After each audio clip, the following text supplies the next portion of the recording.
Good day, everyone. My name is John Mark R. Layag. I'm here to present the final output of our data mining project. Today, I will guide you through the analyzed and health-related dataset, focusing on clustering and association. Let's dive in.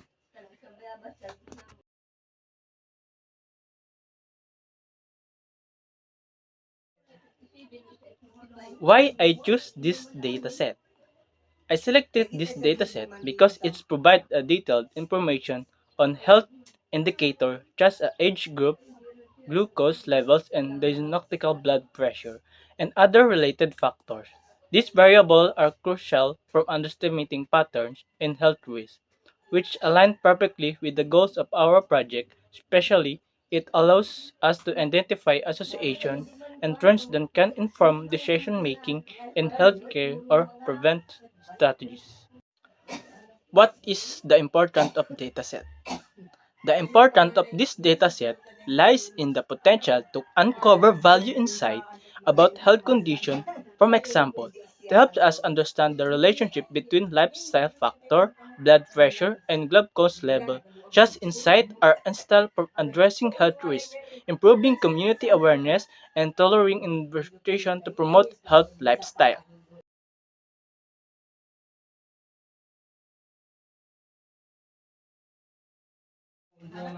Before diving into the analysis of applied processing technique to clean and prepare a data. First, I discretize the data for cycle in BMI and glucose to level between 0 and 1. Then I applied the level countride and revealed that the type is nominal dots. Next, what processing did I perform? The first thing I did was to load my dataset into Weka Explorer interface. You can see that I have several attributes in the dataset such as CQ and age group, Rediger, which indicate age and years, gender, and the same some health indicators like glucose level and cholesterol. The main processing step I applied was using the discrete filter. This filter converts continuous numerical value into discrete range or categories. For example, instead of working with every specific number in the CEQN attribute, I divided into the 10 bins and range to help simplify the data and make it easier to identify patterns live during clustering.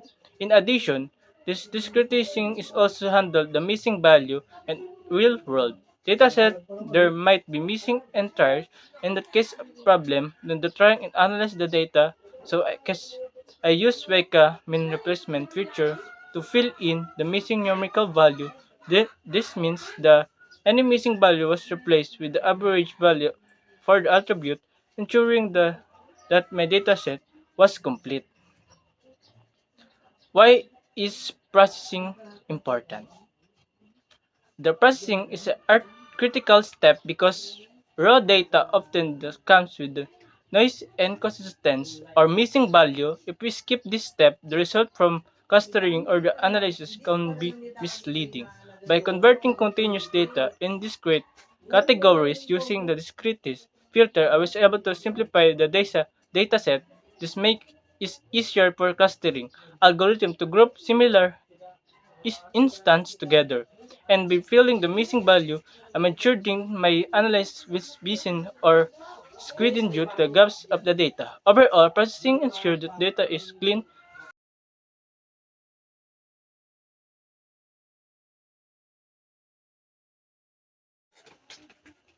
For this project, I applied two main data mining techniques.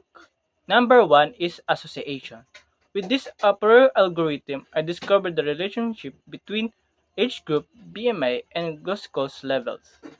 The number two I use is clustering. I use clustering means clustering to group participants based on BMI and glucose levels.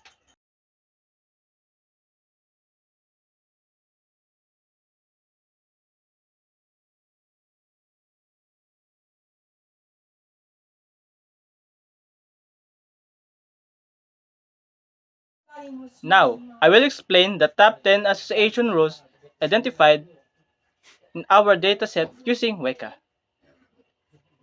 This is the top 10 rules from the Analysis. This is the first rule showed that adults with specific glucose level is presented as LBG ZGLU have a high association with certain blood pressure levels with confidence of 1.03 and the lift of 3.2. The second rules to rebuild an adult with glucose level LBZ-GLU are strongly associated with a similar pattern with the confidence of 1.02 and a lift of 2.73. The rules highlight critical health patterns that can inform risk prediction of management strategy. The rules help us understand how different variables are interrelated.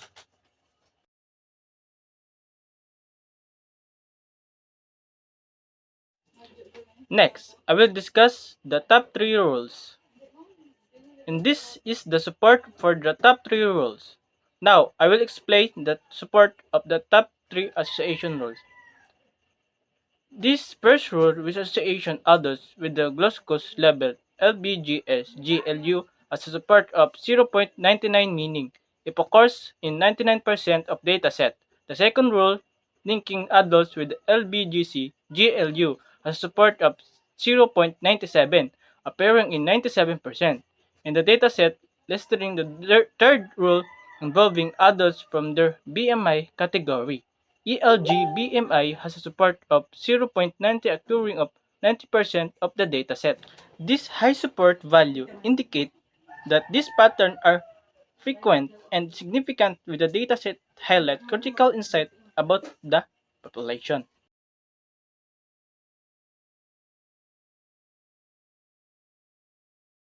Next, I will discuss the confidence for the top 3 association rules.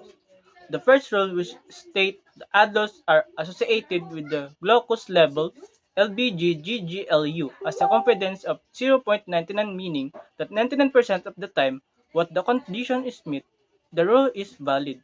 The second rule linking adults with LBG-GLU has a confidence of 0.97 indicating high relaxability lasting in the third rule involving adults that their BMI categories ELG-BMI has confidence of 0.90 which also reflects strong predictive power. There's a confidence value demonstrate the reliability of this pattern helping us identify the consistent relationship in dataset.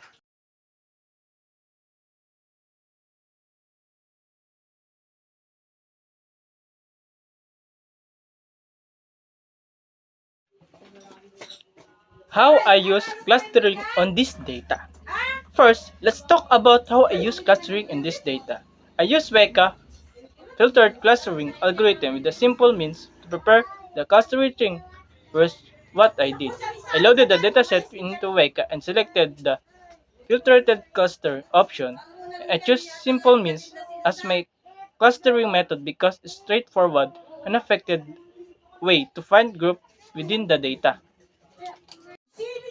I decided to divide the data in two clusters. As you can see here, I used the training set from building the model with 66% of data used for training.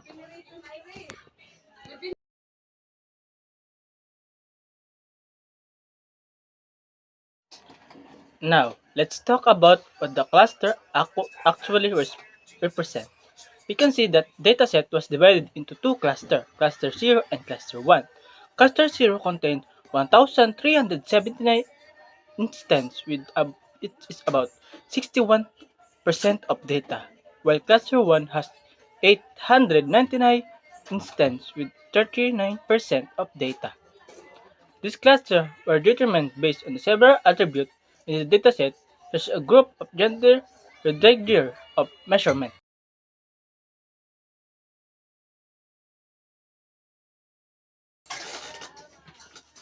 Let's now look at what each cluster means.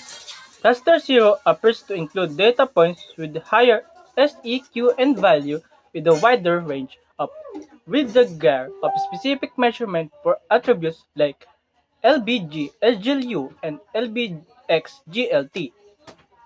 For example, the age group is in classical include adults converts wider range for glucose level. Cluster 1, on the other hand, has a slight different distribution. In this cluster, we see lower range for the SQN attribute and some specific range from the measurement like LBGX, KGL. This cluster means to focus on lower group with specific attribute values. In the final slide, I will summarize the result of our dataset analysis and provide recommendation from the dataset owner based on our finding. Summary of result. The analysis revealed strong association between age group, glucose levels, and BMI categories. For instance, adults and constantly associate with specific glucose levels such as LBG, SGLU, and LBX, GLU with confidence level as high as 99% and 97% respectively. Additional, 90% confidence was observing linking adults with a specific BMI category. These results provide a clear understanding of key patterns within the dataset, particularly regarding adult health. Recommendation. To build upon these findings, I recommend that the dataset owner consider expanding the data by including more variables such as lifestyle habits or physical activities levels. This include provided deeper insight into health behaviors. Furthermore, validating these routes with external dataset would strengthen the reliability and utility. Finally, the site could be used to develop target health intervention, particular focusing on areas of the risk to improve public health outcomes. In summary, the analysis offer value insight and the recommended step could significantly enhance the dataset applicability in research from particle health interpretation. Thank you for listening to my presentation. I hope this project has demonstrated how data mining has uncovered important health insights. If you have any questions, I'd be happy to answer them. Thank you.